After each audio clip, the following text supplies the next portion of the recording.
மாண்புமிகு தமிழ்நாட்டு முதலமைச்சருடைய அறிவுறுத்தலின்படி போக்குவரத்து துறையினுடைய மாண்புமிகு அமைச்சருடைய முயற்சியால் இது போன்ற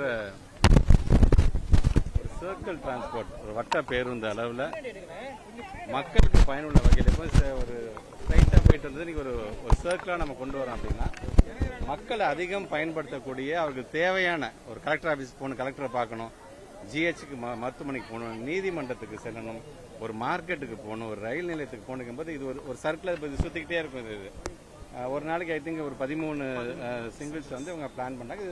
இது வந்து மிக பயன்பாட்டு உள்ளதாக இருக்கும். அதுமாதிரி நீங்கள் சொன்ன மாதிரி அந்த கோட்டம் உள்ளபடியே எங்களுக்கு தேவைதான். ஏன்னா நம்ம வந்து கும்பகோணம் தான் நமக்கான ஒரு கோட்டமாக இருந்துட்டு இருக்கு. இதை முன்னாடியே நம்முடைய மூத்த அமைச்சர், நம்முடைய மாண்புமிகு அமைச்சர், நம்முடைய நகராட்சி நலத்துறை அமைச்சர் அண்ணனும் இதை பேசிட்டு இருக்கிறாங்க. கண்டிப்பாக நாங்கள் நம்முடைய போக்குவரத்துறை அமைச்சரோட கவனத்துக்கு கொண்டு சென்று, ஏன்னா இன்னைக்கு சென்னைக்கு அடுத்ததுன்னு பார்த்தீங்கன்னா திருச்சி, கோயம்புத்தூர், மதுரை இதுதான் வந்து மிகப்பெரிய ஒரு நகரமாக, ஏன் இன்னைக்கு அதான் தாண்டி ஒரு மிகப்பெரிய ஒரு வளர்ச்சியாக உங்களுக்கே தெரியும். நம்ம வந்து நீங்கள் பஞ்சப்பூர் பஸ் ஸ்டாண்ட் நம்ம கொண்டு வரதாக இருந்தாலும் சரி, பல்வேறு துறை சார்ந்திருக்கின்ற வளர்ச்சி பாதைகள் பார்த்தீங்கன்னா இங்கே நம்ம முழுமையாக நம்முடைய திருச்சி மாவட்டத்தில் வந்திருக்கின்றது. நீங்கள் சொல்கிற மாதிரி அந்த கோட்டம் தேவைதான். இருந்தாலும் நிர்வாக ரீதியாக அதில் என்னென்ன சிக்கல் இருக்குது என்பது அது எனக்கு தெரியல. பட் இருந்தாலும் நம்முடைய மாண்புமிகு போக்குவரத்துறை அமைச்சரிடம் நானும் நம்முடைய மாஸ் மினிஸ்டரும் எடுத்து சொல்லி இதற்காக ஒரு தனி கோட்டத்தை நான் கண்டிப்பாக வலியுறுத்தினேன். எஸ்டிடி வந்து செகண்டரி கிரேட் டீச்சர்ஸ்க்கான ரெக்ரூட்மெண்ட்டே பார்த்தீங்கன்னா 10 வருஷம் கழிச்சு இப்போ நாங்கள் நடத்தி முடிச்சிட்டோம். நாங்கள் அதை மிக விரைவில் அதற்கான நம்ம எல்லாத்தோட கேள்வி நேற்று ஏதோ சோசியல் மீடியாவில் போட்டாங்க இப்போ இருக்கு. அதை பார்த்துட்டு நேற்று எனக்கு வந்து ராமநாதபுரத்தில் அப்துல் கலாம் ஐயோட நினைவு வெளில நிற்கும் போது பிரஸ் வந்து கேட்டாங்க. அதை யாரும் கவலைப்பட வேண்டாம். தேர்வு எழுதுங்கள் அனைவருக்குமே வந்து அந்த வேலை உறுதியான ஒன்று தான். நிர்வாக ரீதியாக நாங்கள் சில இதெல்லாம் செஞ்சுட்டு இருக்கோம். முடிஞ்ச கையோடு அவர் கண்டிப்பாக இது வாங்கப்படும். விடுமுறை நேற்றும் கேட்டிருக்கிறாங்க. அது கொஞ்சம் விடுமுறை வந்து நீட்டிக்க வேண்டும் என்று கேட்டிருக்காங்க. ஏன்னா 3 நாள் 4 நாள் தான் வருது. ஏன்னா அதுக்குள்ள நான் வந்து திருத்த வேண்டும், அதுக்கு தகுந்தாப்ப நான் மார்க் நான் என்ட்ரி போட வேண்டும், அதுக்கான கால அவகாசம் வேண்டும். நேற்று ஈவினிங்காக நம்ம பிரின்சிபல் செக்ரட்டரி எடுத்து கூப்பிட்டு சொல்லியிருக்கோம். மோஸ்ட்லி அதற்கான அறிவிப்பு இன்னைக்கு வரணும்.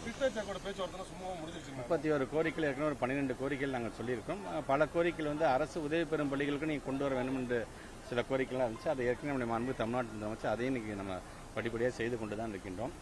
இருந்தாலும் நான் அவர்களுக்கு இந்த நேரத்தில் நான் வைக்கக்கூடிய நான் வந்து ஒரு நன்றி சொல்ல கடமைப்பட்டிருக்கின்றேன், பாராட்டவும் கடமைப்பட்டிருக்கேன். ஏன்னா 27ஆம் தேதி நம்முடைய மாண்புமிகு தமிழ்நாட்டு முதலமைச்சர் நம்முடைய மாண்புமிகு பாரத பிரதமர் அவர்களை சந்திக்க போகிறார், டெல்லிக்கு செல்கின்றார்.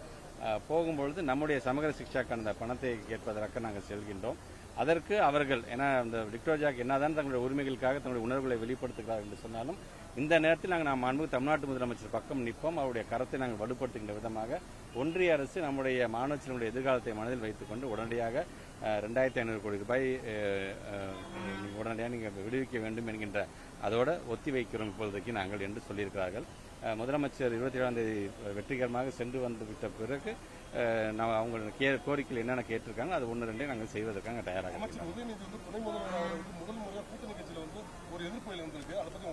இல்லை. இது அவங்க இதிலே சொல்லிட்டாங்க. ஒரு தனிப்பட்ட ஒருத்தருடைய கருத்து, அந்த கருத்தை முதிர்ச்சியற்ற கருத்து அப்படிங்கறத நாங்க சொல்லல, அவங்களுடைய தலைமையே அதை சொல்லியிருக்கு. அதனால அதை சார்ந்து நான் எதுவும் கமெண்ட் பண்ண விரும்புறேன். யாரு இல்ல அண்ணனை பொறுத்த வரைக்கும் ஏற்கனவே அதை கண்டிச்சிருக்காரு. அதனாலதான் அவர் கூட இருக்கின்ற அவருடைய தலைமையில் இருக்கின்ற மாநில நிர்வாகிகள் மூலமாகவும் ஒரு கண்டன ஒரு செய்தியையும் மக்களிடம் வெளிப்படுத்தியிருக்காங்க நான் பார்க்கின்றேன்.